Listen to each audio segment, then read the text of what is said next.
bem? Então vamos lá. Evangelho de Jesus conforme João, capítulo 14, versículos 30 e 31, diz assim o texto, palavras do Salvador. Já não falarei muito convosco, porque aí vem o príncipe do mundo, e ele nada tem em mim. Contudo, assim procedo para que o mundo saiba que eu amo o Pai, e que faço como o Pai me ordenou. Levantai-vos e vamo-nos daqui. Amém. Na primeira parte desse tema, eu falei sobre a crítica, as versões, as traduções. Eu não quero me demorar nesse assunto. O texto diz que vem aí, disse Jesus, né? Vem aí o príncipe desse mundo, e ele, Satanás, nada tem em Cristo, e ele nada tem em mim, disse Jesus. E hoje eu quero seguir com esse tema, quando Jesus disse que Satanás nada tem nele. O que é que Jesus quer dizer com isso? O que é que isso tem a dizer com a gente? O que é que a gente aprende a respeito disso? Então hoje falaremos sobre a verdadeira batalha espiritual, que é a briga do demônio para nos tirar da presença de Deus. Quando a gente olha para tempos atrás, eu fui convidado para participar de um debate na Folha de São Paulo. E o debate era sobre intolerância religiosa. Porque uma mocinha, uma menina, uma garota, menos que adolescente, eu não lembro agora, era uma criancinha, 12 anos, 10 anos, alguma coisa assim. Não lembro a idade, eu realmente não lembro. Ela sofreu intolerância religiosa. Ela era, salvo engano, ela era candomblessista. E ela estava com as roupas, né, com o paramento lá do candomblé, quando uma pessoa evangélica tacou uma pedra nela, porque ela era, enfim, intolerância religiosa. Nós cristãos também sofremos com a intolerância religiosa, mas nós aprendemos com o nosso Salvador que não é assim que a gente responde.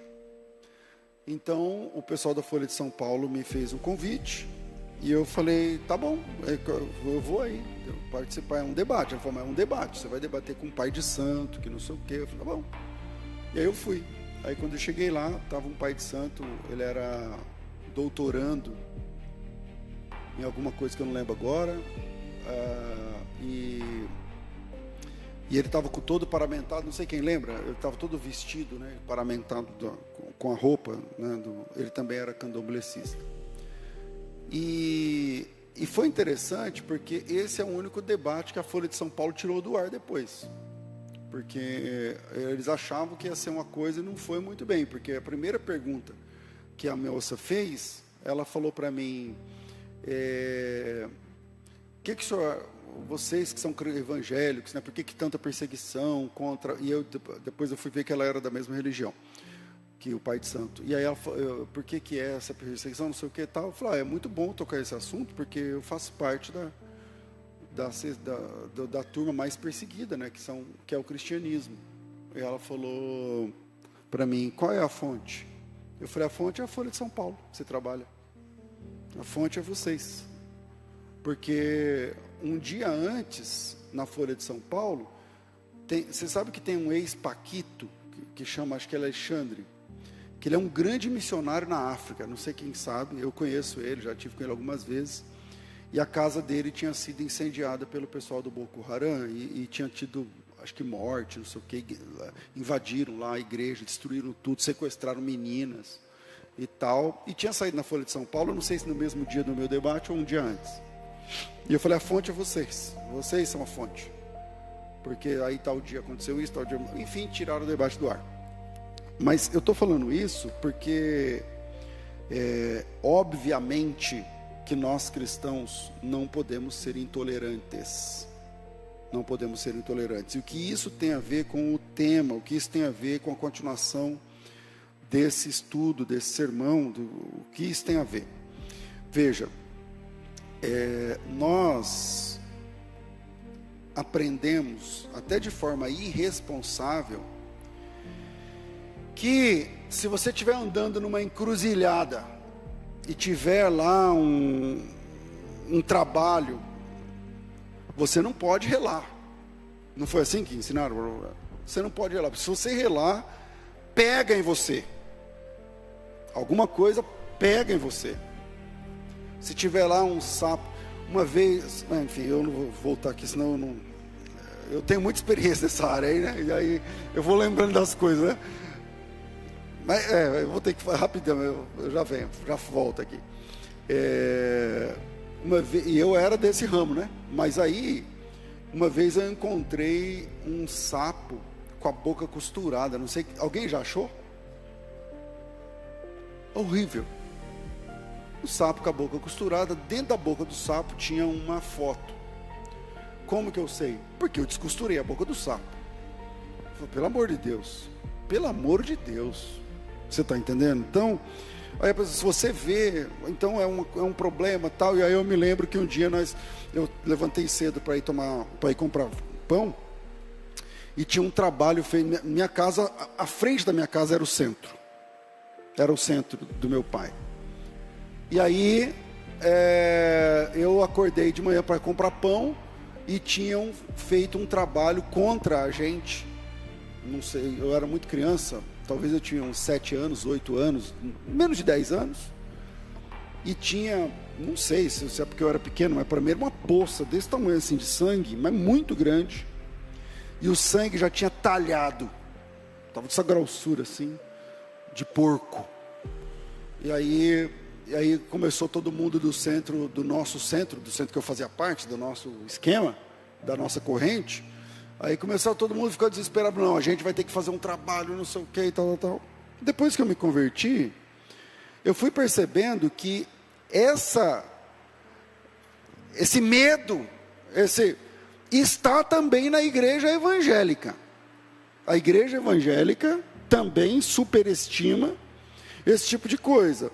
E quando a gente vai para o texto bíblico, a gente vai perceber que hoje se fala de legalidade, que a legalidade do demônio, ela não funciona porque você tocou não sei o quê, porque você falou uma palavra, não sei, e aí o diabo fica lá e fala, falou a palavra, então agora é meu, agora... Não é assim que funciona, Então eu queria deixar alguns pontos para a gente pensar. Primeiro, a legalidade do demônio não vem da ignorância, mas da adesão. A legalidade do demônio não vem pela tua ignorância, tipo assim, eu não sabia, então agora, e aí o diabo fala, já era, tocou nesse patuá, é meu, tocou nesse não sei o que lá, é minha, passou naquela rua, agora é meu. Então, não é assim que funciona. Como que o demônio atua? Como que os demônios funcionam? Como é que o demônio assume o controle? Na semana passada, no domingo, eu estava falando do texto de Lucas 11, quando o espírito sai da pessoa, o espírito maligno sai, porque o mais valente entra e tal. E a gente trabalhou bem essa questão no primeiro ponto, na primeira parte. Então, como que o demônio atua, como que o demônio assume, que risco eu estou correndo aqui sentado ouvindo esse sermão, pastor, a respeito disso que o senhor está falando? Então veja, quando você lê o texto de Marcos capítulo 5, você vê o gadareno. O gadareno, ele está morando dentro do cemitério, totalmente desfigurado. Ele está num processo de autodestruição. Você já deve ter visto pessoas vivendo processos de autodestruição. É horrível. Ela abre mão da vida, ela não quer mais saber ela começa a engordar ou a emagrecer, ou a não querer mais trabalhar, ou a não querer mais higiene, ela começa a abrir mão de tudo, Porque ninguém amanhece o dia na sua cama e fala assim: hoje eu vou dormir no cemitério para ver como é que é. Não é assim que funciona. Um processo de despersonalização, da pessoa parar de ser uma pessoa, foi instaurado. E esse processo não foi instaurado porque ele tocou em alguma coisa, tocou, aí o diabo fala: meu, tocou, é meu, agora é meu, perdeu. Não é assim. Não é assim.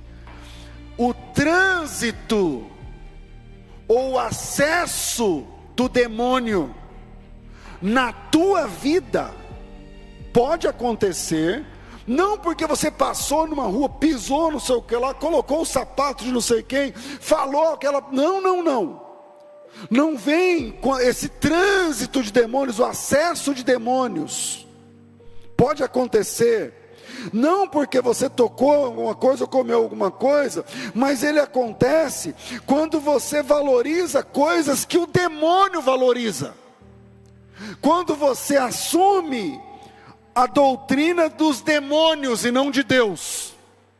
E aí você passa a ser, você é cooptado para a rebelião e pela rebelião. E você se torna um rebelde. E a partir de então, Deus não tem mais compromisso com você.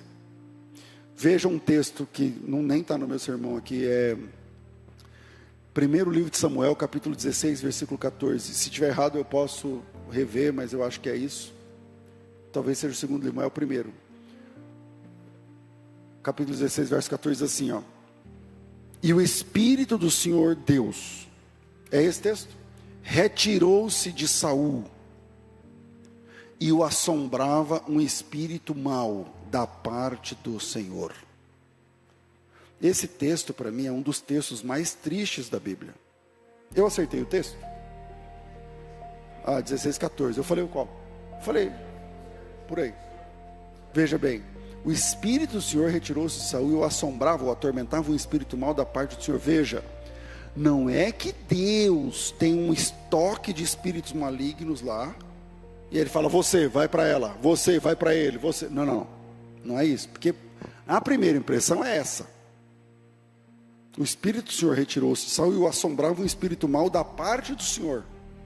Não é que Deus colocou um espírito maligno em Saul, mas é que o Senhor não proibiu que o espírito maligno entrasse nele, porque o Saul quebrou o acordo que tinha com Deus, porque quem está em Cristo é nova criatura, e o maligno não te toca. Mas quando você rompe com Deus e assume a rebelião, Deus deixa de ter o compromisso. Então não é que Deus colocou o Espírito, mas que da parte do Senhor Ele não proíbe mais esse acesso. Está claro? Então, o primeiro ponto é que a legalidade do demônio não vem da tua ignorância, mas vem da nossa adesão à rebelião de Satanás. Porque, como é que funciona? Gênesis capítulo 3. Chega Satanás e fala para Satanás, e fala para... Eu vou falar para Adão, mas é para a mulher, mas eu vou falar para Adão, porque é o Adão que é o responsável ali da parada. E aí chega Satanás, coloca de novo, coloca aí em Gênesis 3, e fala assim para o casal: é assim que Deus disse que você não pode comer nada? Ele falou: não é bem assim, a gente pode comer de tudo, as árvores mesmo dessa aqui e tal. E aí Satanás fala: por quê? Porque se a gente comer a gente morre, se a gente comer a gente morre. E aí o diabo diz para o casal: é mentira, vocês não vão morrer. Deus estava tirando onda com a cara de vocês, era mentira. Vocês não vão morrer, coisa nenhuma. Pode comer. Come que você não vai morrer. E como eu já trabalhei isso longamente outras vezes, não vou gastar tanto tempo aqui. Mas o que está em jogo aqui é: Satanás está cooptando, trazendo o casal do movimento de obediência para o movimento de desobediência. Ele está cooptando, ele está trazendo o casal da obediência para a rebelião. Da obediência para a rebelião. E quando o casal aceita a proposta, naquele momento ele rompeu com Deus. Aquele compromisso, os compromissos de Deus com o casal não existem mais. Sabe quando você tem um contrato com a empresa, quebra o contrato. Quebrou o contrato quer dizer que tudo que estava previsto agora já não é mais, agora vamos ver quem é que paga, porque o contrato foi quebrado. O contrato foi quebrado. E isso acontece em Gênesis capítulo 3. O que há aqui? Não há uma ignorância, porque veja bem, Satanás fala assim, ó, é mentira, você não vai morrer nada, diz o versículo 4, Gênesis 3, 4. 5, porque Deus sabe, esse é o diabo falando, porque Deus sabe que no dia que você comer, seus olhos vão se abrir. A primeira pergunta é, os olhos deles eram fechados? Não, né? Tudo bem, é claro que ele está falando aqui figuradamente, tudo bem. Seus olhos vão se abrir. E vocês serão como Deus, conhecedores do bem e do mal. Ora, eles já conheciam o bem e o mal. Se você chegasse lá e falasse assim, o que pode? Ele ia falar. O que não pode? Ele ia falar. O que é legal? Ele ia falar. O que é ilegal? Ele ia falar. O que é bom? Ele ia falar. O que é mal? Ele ia falar. O que é certo? Ele ia falar. O que é errado? Ele ia falar. Só que eles sabiam o que era certo e errado, o que pode e não pode, por informação divina. Quer dizer, a fonte é Deus. A fonte era Deus. A fonte de tudo que eles sabiam era Deus. O que Satanás está propondo é o seguinte: seja você a fonte. Veja bem, Satanás, ao contrário do que venderam para nós, ele não está montando um time. Não tem essa ideia de que o diabo está montando um time? Que o diabo está cooptando gente, fala, eu acho que dá, se você vier, eu acho que vai, não sei o quê. O diabo nunca chamou ninguém para nada.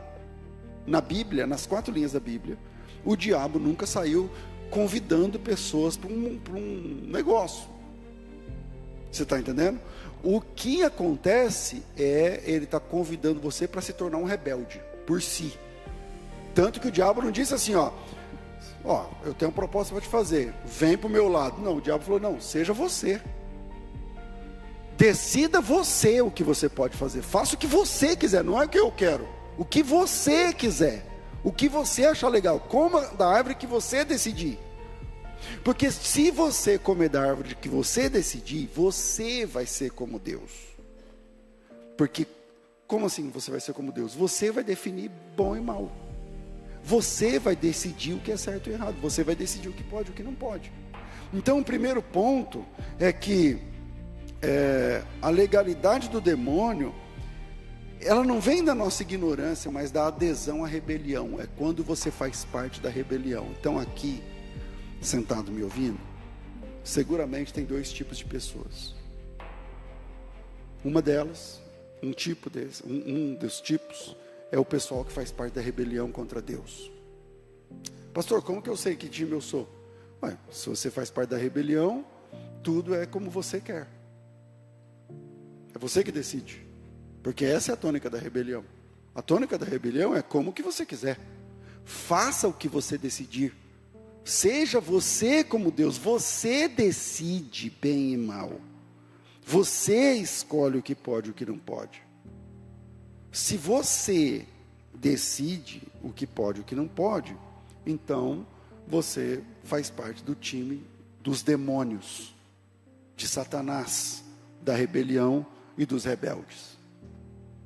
Pastor, mas a gente na teologia, o senhor não fala que todo mundo nasce na rebelião, todo mundo nasce caído? Nasce, então a gente nasce caído. Tá, e como é que faz para sair desse negócio? Existe um processo chamado conversão. E o que é a conversão? É quando você cai de joelhos e diz assim para Deus, eu me arrependo.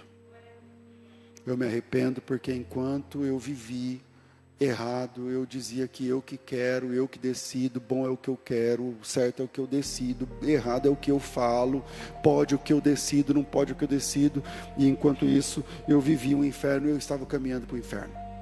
Mas a partir de agora eu abro mão das decisões e coloco nas tuas mãos a minha vida, e a partir de hoje, bom é o que o Senhor disser que é bom. O Senhor agora é meu referencial. Pode o que o Senhor disser e não pode o que o Senhor proibir. Quando a gente faz isso, o nome disso é conversão. Você tem Deus agora como sua referência de certo e errado. Então, a legalidade do demônio não vem da tua ignorância. Ah, você não sabia que lá no Triângulo das Bermudas, porque tem essas conversas. Eu não vou nem entrar no pormenor.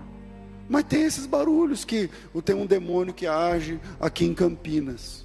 O nome do demônio é tal. E o demônio fica lá no bairro tal. E lá na avenida tal. Aí eu tenho um mapeamento espiritual. Aí eu digo, mas quem decidiu essas coisas? Aí a pessoa fala assim, não, isso é coisa firme. Você não viu o que o apóstolo fulano falou? Aí eu digo, não, porque em Brasília tem um demônio chamado fulano, lá não sei na onde, tem um Leviatã, lá não sei na onde. Aí eu falo, é interessante, não sabia de nada disso.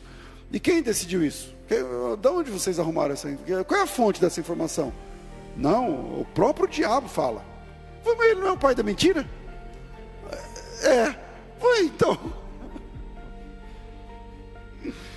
Então, quer dizer, a gente está fazendo doutrinas em cima do demônio. É o demônio que fala, e aí o pessoal vai lá, entrevista o demônio, que tem igreja que eles dão entrevista, e aí você fala, bom, então vamos mapear, vamos fazer um mapeamento. O diabo falou que ele fica aqui, o diabo falou assim, e eu fico imaginando o diabo olhando. Então, primeiro, a legalidade do demônio não vem da nossa ignorância, mas vem da adesão à rebelião. Segundo, a queda diante do demônio vem da ganância e da insaciabilidade, ou da insaciedade. A queda vem pela ganância. Pastor, não entendi, como assim? O fruto de quantas árvores o casal podia comer? Incontáveis. O fruto de quantas ele não podia comer? Uma. Mas ele queria comer aquele que ele não podia. E o nome disso é ganância. O nome disso é ganância. E a Bíblia chama Jesus de último Adão. Veja bem, alguns, às vezes emocionados, vai para o texto, não sei o quê, falam que Jesus é o segundo Adão. Não, Jesus não é o segundo Adão, ele é o último Adão na Bíblia. Porque se você disser que ele é o segundo, pode aparecer um terceiro, né? Abre margem, né? Ele é o segundo, então tem o primeiro, ele é o segundo. Vamos ver o que tem aí depois, vamos ver. Não, a Bíblia chama Jesus de o último Adão. E por que Jesus é o último Adão? Porque Jesus, Adão em hebraico é Adam, que pode significar homem, pode ser o nome, pode ser a humanidade. Ele é o homem recuperado. Quando eu falo recuperado, não é que Jesus esteve caído, não é disso. Mas ele é o homem, ele é a imagem do homem perfeito. O Adão primeiro caiu, e vem agora o último Adão, para explicar como é que funciona. Por isso que no batismo de Jesus, o João Batista fala assim, mas peraí, eu que tenho que ser batizado pelo Senhor, o Senhor que vem a mim e tal. Jesus falou assim, importa que cumpra toda a justiça de Deus. E Jesus vai ao batismo para quê? Para se submeter publicamente ao Pai. Como eu sei disso? Porque quando Jesus sai das águas do batismo, isso é Mateus capítulo 3, eu não sei o versículo, mas é no final do capítulo 3 de Mateus, os céus se abrem, e o Pai diz, talvez no último versículo de Mateus 3, este é meu filho amado. 17, é o último, não é, né? É o último. Esse é meu filho querido, esse é meu filho amado, em quem me comprazo. Com prazer, eu tenho prazer nele. Diferente do primeiro Adão, nesse eu me comprazo. Esse é o meu filho que se submete publicamente, que se submete por vontade própria. Ele quis se submeter. Então este é meu filho. Esse é meu filho. E aí, quando... Eu sei que a nossa Bíblia é por capítulos, né? Mas se você continuar, se você ler o próximo versículo, porque o próximo versículo também é o próximo capítulo. O que acontece na sequência? Chega Satanás, quer dizer, o Espírito Santo leva Jesus para o deserto e lá ele vai ser tentado por Satanás. Não é esse, mais ou menos esse texto? E então o Espírito levou... Não, eu não lembro como é que está. Levou o Espírito ao deserto para ser tentado pelo diabo e tal, não sei o quê. E aí... É que entra essa compreensão desse segundo ponto, porque agora a gente consegue colocar em perspectiva o primeiro e o último Adão, porque o primeiro Adão não passa pelo teste do jardim, e agora vem o último Adão, e vai passar pelo teste não do jardim, mas o teste do deserto. E veja, o primeiro Adão, ele tem a companhia, ele não está sozinho. O último Adão, ele enfrenta Satanás sozinho. O primeiro Adão enfrenta Satanás por figura, por metáfora, a serpente. O último Adão enfrenta o diabo cara a cara. O primeiro Adão enfrenta o diabo estando Adão na melhor forma. Ele não está com fome. O último Adão enfrenta o diabo faminto. Ele, Jesus, estando faminto depois de um jejum de 40 dias. O primeiro Adão enfrenta a tentação num paraíso. O último Adão enfrenta a tentação num deserto. Enfim, são várias as nuances que a gente pode ficar aqui muito tempo falando. Mas veja, chega Satanás. É que a Bíblia está em capítulos, mas se a Bíblia não tivesse escrito em capítulo e versículo, isso fica muito claro para nós. Então é muito bom que a Bíblia seja dividida em capítulo e versículo, sou contra não. Mas é que às vezes a leitura direta ali, porque a gente tem mania de ler o capítulo e parar. Aí parou, terminei o capítulo tal. Pronto. Mas se você estivesse lendo na mesma sequência, deixa eu ver se eu acho aqui, porque aí fica mais fácil. Mateus capítulo 3, versículo 16. Batizado Jesus, logo saiu da água, e eis que abriram-se os céus, veio o Espírito de Deus descendo como pomba, vindo sobre ele, e eis uma voz do céu que dizia: esse é meu filho amado, em quem me comprazo. O que acontece aqui? Jesus tem a sua identidade revelada diante de todas as pessoas ali, publicamente. Quem é Jesus? Filho de Deus. Quem disse? Deus. Deus disse: esse é meu filho. Querem saber quem é ele? É meu filho. E eu tenho prazer nele, eu gosto dele, eu me comprazo nele. A seguir, Jesus é levado pelo Espírito ao deserto para ser tentado pelo diabo.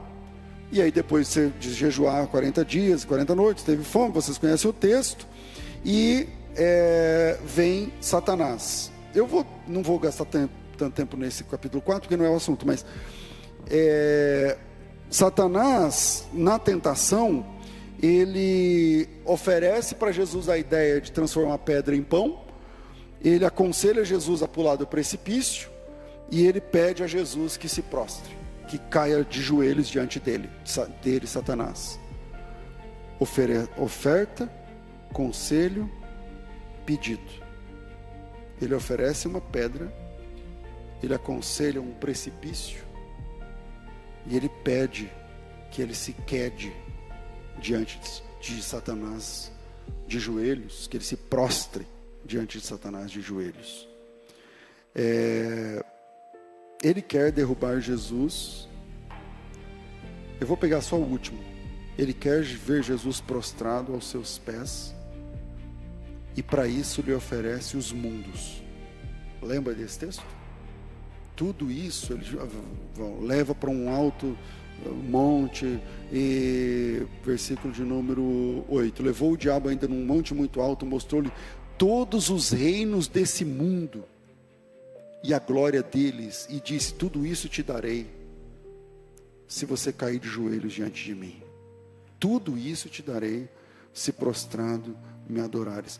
Ele quer derrubar Jesus, ele quer corromper Jesus, ele quer fazer o que ele fez com o primeiro Adão. E para corrompê-lo, ele quer, tudo que Satanás quer é ver Jesus ajoelhado no pé dele. Ele quer ver Jesus ajoelhado do pé dele de cabeça baixa. Que esse é o sentido do proskinel, do grego. Quando a pessoa se prostra. Ele quer Jesus prostrado aos seus pés. E em troca disso, lhe oferece mundos. Veja bem a questão como é que eu vou chamar? Do câmbio. Da equivalência. Uma prostração de Cristo vale o quê? Os mundos. A glória de todos os reinos dos mundos. Ou do mundo. Em troca de ver Jesus prostrado diante de Satanás. E isso mostra que o diabo, claro que ele conhece mais do que a gente conhece, mas parece que ele faltou na aula de cristologia. Porque as coisas valem, pessoal, o que elas custam. As coisas geralmente valem, pelo menos o que custam. E o que custou para Jesus os mundos? Uma palavra. Como eu sei disso? Hebreus capítulo 1, versículo 6, diz: pela fé entendemos que os mundos foram criados por uma palavra. Pela fé entendemos que pela palavra de Deus os mundos foram criados. Alguma coisa assim. Hebreus 11, 3. Eu acho que é 11, 3, 11, 2 por ali. Então o que custa para Jesus os mundos e a glória dos mundos e petróleo e pedra preciosa, esmeralda, e diamante, e ouro e prata e não sei o que? O que custa para Jesus os mundos? Custa uma palavra. Se o diabo fosse na aula de cristologia, ele teria descoberto que o que move Jesus não é a riqueza ou a glória dos mundos, mas o que move o Cristo Redentor é a alma. É a alma. Tanto é a alma que um dia Jesus se prostrou aos pés de Satanás.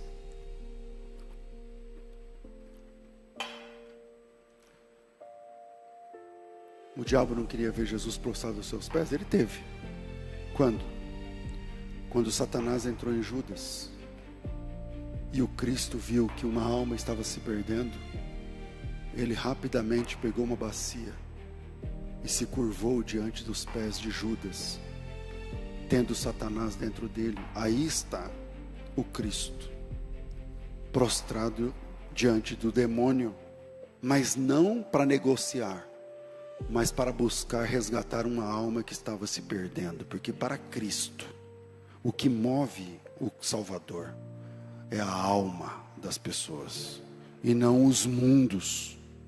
Então, na verdade, Jesus, quando se prostra lá na frente, em João capítulo 13, salvo engano, não é para adorar a Satanás, embora Satanás estava dentro de Judas, mas para tentar salvar a alma de alguém que estava se perdendo. Ou seja, a queda diante do demônio, ela não vem pela ignorância, mas ela vem pela ganância. O Adão, sabe que tamanho que era a casa do Adão? Quantos por quantos? É só ver a hidrografia do rio Gion ao Pison, do Tigre ao Eufrates. Era lá que ele morava. E o Adão trocou tudo isso por uma fruta, por uma desobediência. Ganância. Ganância. O Davi, lembra da historinha da ovelha que o profeta Natã contou para o Davi? Ganância. Então a queda diante do demônio, ela vem pela ganância. Veja, o paraíso inteiro por uma fruta. Veja, a primogenitura com tudo que ela tem por um prato de sopa. Veja bem. Veja bem, o ministério inteiro de ser o sucessor de um profeta, que é o calibre do profeta Eliseu, que fez o dobro de milagres de Elias, e o Geazi preferiu roupa, umas mudas de roupa e um pouco de dinheiro, e em troca disso ficou leproso. São provas da ganância. São provas da ganância. A dignidade em troca de uma cama. O nome de filho de Deus em troca de... E é essa a questão. Porque a tentação de Satanás sempre é assim, ó. Se você é filho de Deus, manda pedra virar pão. Se você é filho de... Se você é a sua identidade. A questão é sobre a sua identidade. Se você acha que você é o que você ouviu, se você acha que você ouviu que você é filho de Deus, então, meu filho, por que você não manda pedra virar pão? Porque se você é filho de Deus, as coisas têm que funcionar desse jeito para você. Então, a queda diante do demônio vem através da ganância. O Adão caiu porque aceitou trocar tudo por uma coisa só. Por uma coisa só. E com Jesus não é diferente.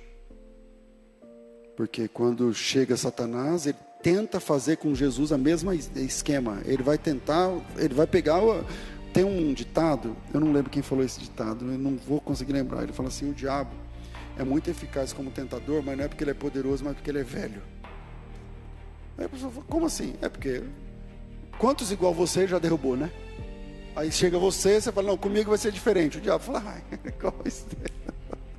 igual esse aí, eu já derrubei milhões. Então já pegou a manha. Aí quando ele chega diante de Jesus, ele acha que é a mesma coisa. Só que aí Jesus prefere se manter fiel ao Pai, porque ele é o filho que agrada ao Pai. Ele é o filho em quem o Pai se compraz. Então ele quer derrubar Jesus com o mesmo esquema, achando que é a mesma coisa. E aí Jesus mostra para Satanás que as coisas não são desse jeito. Terceiro, para a gente ir para frente, a couraça da justiça é a nossa última linha de defesa. Se o assunto é batalha espiritual, a couraça da justiça é a última linha de defesa. Quando a gente lê Efésios 6, vamos lá, Efésios 6, vamos lá, 6, 14 eu acho, deixa eu ver, Efésios 6, é o 14? 13. Portanto, tomai toda a armadura de Deus, para que possais resistir no dia mau, depois de ter vencido tudo, permaneceres inabaláveis. Veja o desafio, ó. Tudo bem, a gente entende que é espiritualmente, mas vê se não dá medo aqui. Presta atenção. Um pouquinho antes, ele fala assim, ó, versículo 11: revestivos de toda a armadura de Deus, para poder ficar firme contra as ciladas do diabo. Aí você fala assim, peraí, eu vou vestir uma armadura, aí eu visto essa armadura, aí é eu contra o diabo. Pensa, você com a armadura de um lado, aí chega o diabo do outro, tá com a armadura aí? Aí você fala, tô. Aí ele fala, então vamos pro pau agora? E como isso não, se não bastasse isso, veja o versículo, eu estou no 11, para poderes ficar firmes contra as ciladas do diabo.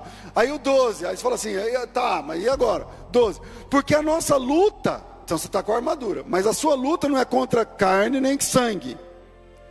Você com essa armadura aí, você vai lutar contra principados, potestades, dominadores desse mundo tenebroso, hostes espirituais da maldade. Aí você fala assim, peraí. Tudo bem, eu tô com a armadura aqui, né, não sei o que lá, tal, mas, peraí, contra quem que eu vou lutar mesmo? Aí você vai, hostes espirituais da maldade. Você fala assim, o que é uma hoste? Vamos ver se dá para ir. O que é uma hoste? Principados, potestades. O que é um principado? Então, É um local que um príncipe do demônio domina.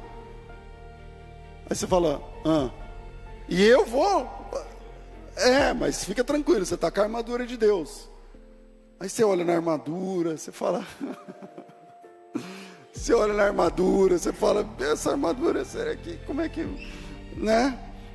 E aí no versículo, a gente está no 14 agora? 12, né? Ainda tem o 13. Portanto, tome a armadura de Deus para que possais resistir no dia mau. E depois de vencer tudo, você fica inabalável. Aí você fala assim, Porque, imagina, você pega a armadura de Deus, veste, aí Deus fala assim, tá pronto? Tá, pode ir. Aonde que eu vou? Você vai lá lutar. Contra quem? O diabo. Eu? Contra o diabo? Mas não é só isso não, tem ainda as hostes espirituais da maldade, os principados, as potestades, nos lugares celestiais, seja lá o que isso for. Mas fica tranquilo, porque você está com a armadura, né? Está com a armadura aí? Tá, então vai, pode ir. E aí entra o que eu estou chamando de última linha de defesa. Porque imagina uma armadura de medieval. Imagina uma armadura. Antes de você usar a armadura, você pegava uma roupa, um monte de couro de boi, de camelo, de algum animal duro. Quanto mais duro, melhor, um couro curtido. Você enrolava no corpo, porque essa couraça, ela que te protege se entrar uma faca, uma espada, uma flecha no meio, porque a nossa pele é fina. A nossa pele, a agulha vai. Você pensa que essa agulha aí coisa fura um couro de boi? Não é assim, não, é outra agulha. É outra agulha. É outra bitola, é outro esquema. É outro tipo de material. E aí você se colocava primeiro a couraça. Na pele nua, você coloca primeiro a couraça. Com a couraça você veste a armadura agora a armadura. Por isso que eu estou dizendo que a couraça da justiça é, por definição, a nossa última linha de defesa. E aí, o que é a couraça? Vamos lá.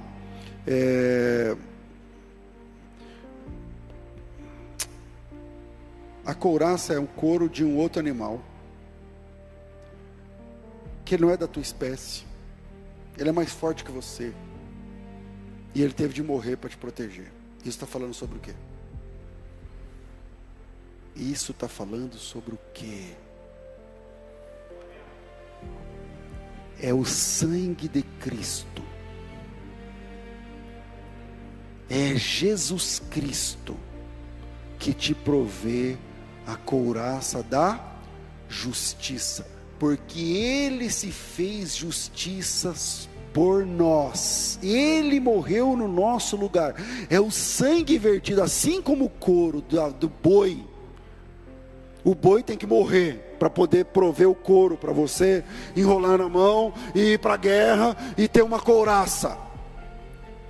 Assim o texto diz: estais firmes. Você vai lutar contra principados, você vai lutar contra potestades, hostes espirituais, mas fica firme. Sabe por quê? Porque a última linha de defesa é a couraça da justiça. E a couraça da justiça, que o Cristo teve de verter todo o seu sangue para lhe prover, ela funciona contra as astutas ciladas do diabo, contra os ardis de Satanás, contra as investidas do demônio. A couraça da justiça repreende todo o dardo inflamado do maligno, por causa do sangue do Senhor Jesus Cristo. Aleluia. Então a couraça da justiça é, por definição, a última linha de defesa. A sua couraça, não. O seu corinho aí, não. Por você, não. Você não. Não é por mim, não é por minha força, o meu braço, não. Foi preciso alguém de outra espécie. Foi preciso alguém que veio de longe. de muito longe, que se tornou humano por te amar, e que aceitou o desafio de morrer e verter o seu sangue, para que a couraça da justiça protegesse você das astutas ciladas e dos ardis de Satanás. Então você pode se vestir da couraça da justiça. Você pode olhar para Satanás e pode dizer: eu não sou justo, mas eu sou justificado pelo sangue do verdadeiro justo, o último Adão que morreu no meu lugar para me libertar. Então existe uma couraça de alguém que é mais forte e que impede que a flecha, a lança, a espada de Satanás atinge você, e essa couraça você pode confiar, e essa couraça é a última linha de defesa. E depois a gente fala de escudo, capacete, espada, sapato lá da preparação do evangelho, não sei o que, mas tudo depende da couraça da justiça, e essa couraça, ela tem poder. Todo o resto, por exemplo, você tem que estar, versículo 14, firmes, cingidos com a verdade. A verdade é o que eu sei, e eu sei a partir do que está revelado. O que eu sei? Eu sei que Deus me ama. O que eu sei? Eu sei que eu sou um pecador. O que eu sei? Isso é a verdade. Isso é a verdade. A verdade é que eu sou um pecador, você é um pecador. A gente às vezes finge mais do que é a verdade. A gente às vezes fala mais do que a gente é. Às vezes, essa é a verdade. Então esteja cingido com a verdade, porque Deus não tem compromisso com a mentira. Deus só se movimenta num terreno, a verdade. E aí depois da verdade, depois de você estar cingido com a verdade, de quem você é, quem Deus é para você, aí você se veste da couraça da justiça. Se você está cingido da verdade, vestido com a couraça da justiça, que é a última linha de defesa, o diabo pode mandar a maior bomba atômica, a couraça da justiça há de te proteger. Não é porque você é bom, mas é porque a couraça é boa. Não é porque você é forte, você treinou, você pegou a manha, não é nada disso. É porque aquele que derramou o sangue para prover a couraça da justiça, essa couraça é intransponível.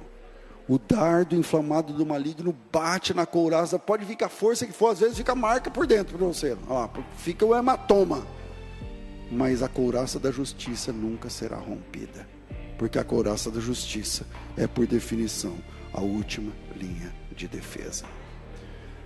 Que Deus abençoe vocês em nome do Senhor Jesus.